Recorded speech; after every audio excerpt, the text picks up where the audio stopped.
Down a few weeks ago for Mother's Day. Yes.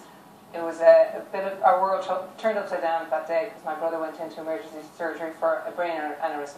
Thankfully, he's on the recovery road and he's doing great. But it was a bit of a mad, stressful weekend. Well, we're delighted that you're here. I'm going to chat to you more in a minute. But instead, Ian went to hang out with Ray D'Arcy for Shave or Die. She got a slightly different makeover at the hands of an RT presenter. You're a brave woman. To let Miriam shave your head off. I did threaten her with a suit, but she said she'd set for a child, so I said, no, I have enough. Roisin, it's great that you could join us. Thank you for being with us, especially on a day like today. Yeah. Just trace the journey of your cancer. Tell us a little bit about your story. Well, my sister Etna was diagnosed in 2003, and because of her circumstance, all the family got focused and followed up with their own medical checks. And a year later, I was found a 5 centimetre. I didn't. My doctor found a 5 centimetre lump in my left breast. I was rushed through the system, and breast cancer wasn't diagnosed as breast cancer first. It was cancer afterwards, from the point of view of the biopsy, and then went through the process of surgery, chemo, and radiotherapy over 2005. Roisin, was it devastating when I know you're listing off, and I can just imagine how terrible it must be after your sister was diagnosed with breast cancer and then you were diagnosed. Well, it was a shock, obviously. The only thing I held on to was that it was pre-cancerous lump initially. It presented with no pains or aches, so I was perfectly healthy. I wasn't sick as such.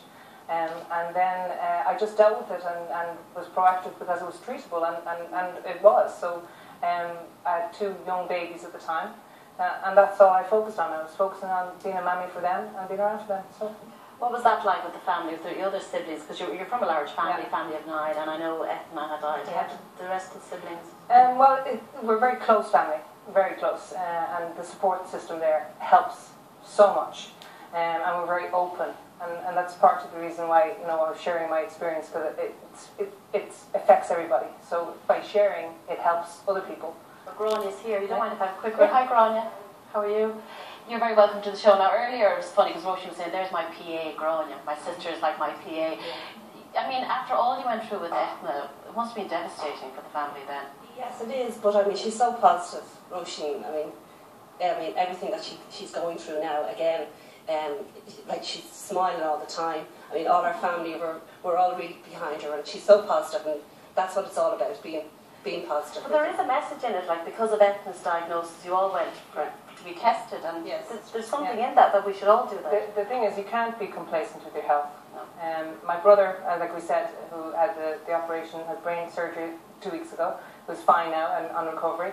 I think he quoted something like, "Good health is a crown that only the sick can see," something like that. But it's a case of when you have an opportunity to look after yourself, you can't be complacent with your health. Roisin, you had 8 wonderful years, and your world fell apart again in January.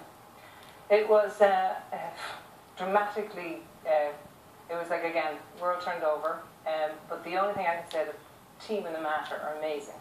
I'm under Professor McCaffrey, and he's such a sweet man. He had to pass the news over to me, and when we got the news, the word that I held on to was treatable. What was the news, Roisin? It's everywhere, but it's treatable, and that to me is hope. Whereabouts do you have the cancer now? It presented initially in my liver, and that's what I presented with.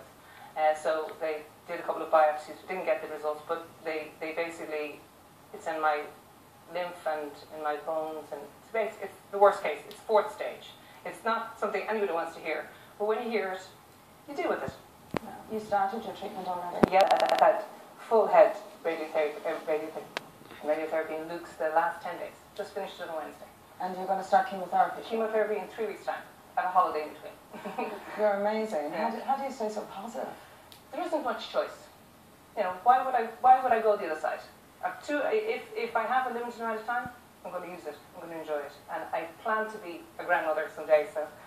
Do you ever have quieter moments? Oh, God. I have liberating emotional moments. But it's actually quite a cleansing experience when you allow yourself to actually feel the emotions. It's quite a surreal.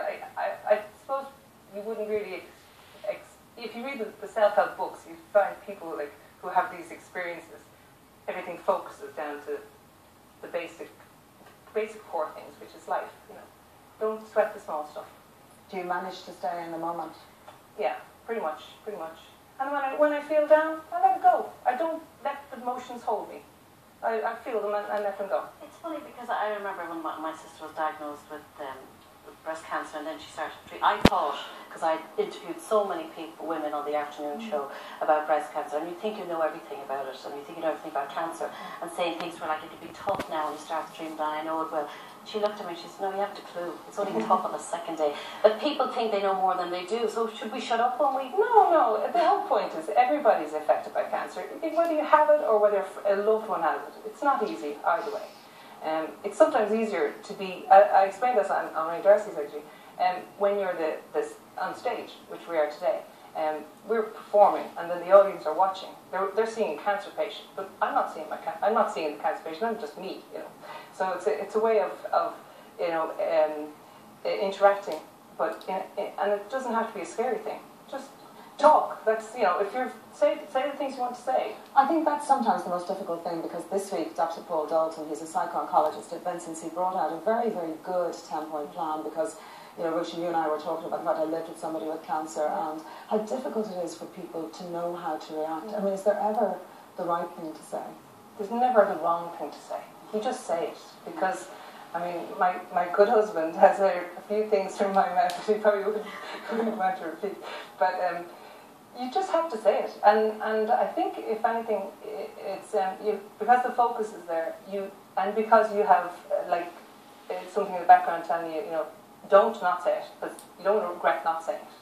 Just get it out there. Does it help? And people talk all the time about battling cancer, and it's a fight, and you must be positive. And there's kind of a spurious notion that if you're always happy and positive, that you'll beat the cancer somehow.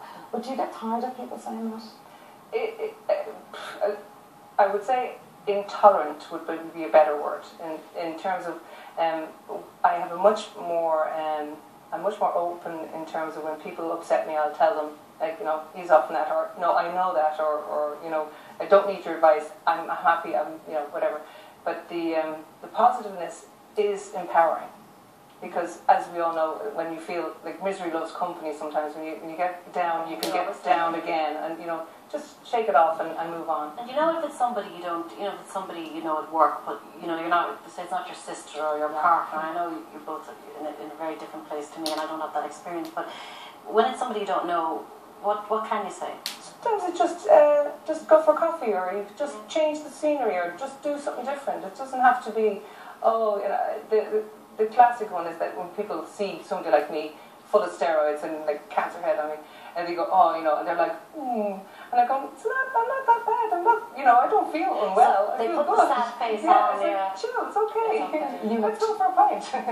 Roisin, you have two beautiful daughters, and of course they've a particular mantra for you, don't they? Yes. Tell us about that.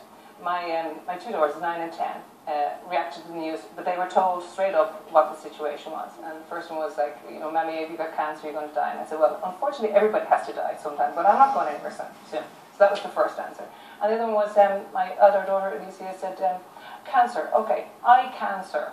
And she went on to explain that that's a positive thing. We can. Eye cancer be. The sir part, because they're half Portuguese, is to be. So I cancer means I can be. And they're with you. And they're here today. Alicia and Katharina, should we have a quick wave with them? Hi! Hi, girls. Hi! I'm sure they're so proud of their mom. Roisin, it was a real privilege talking to you. Thanks for coming in and sharing your story today. Thanks to Grania as well. You're a lovely act. I want to give a round of applause. Thanks, Roisin. Now, thanks so much to Roisin and, of course, her family for coming to see us today. Now, after the break, our panellists will be back, and the final part of our makeover will be with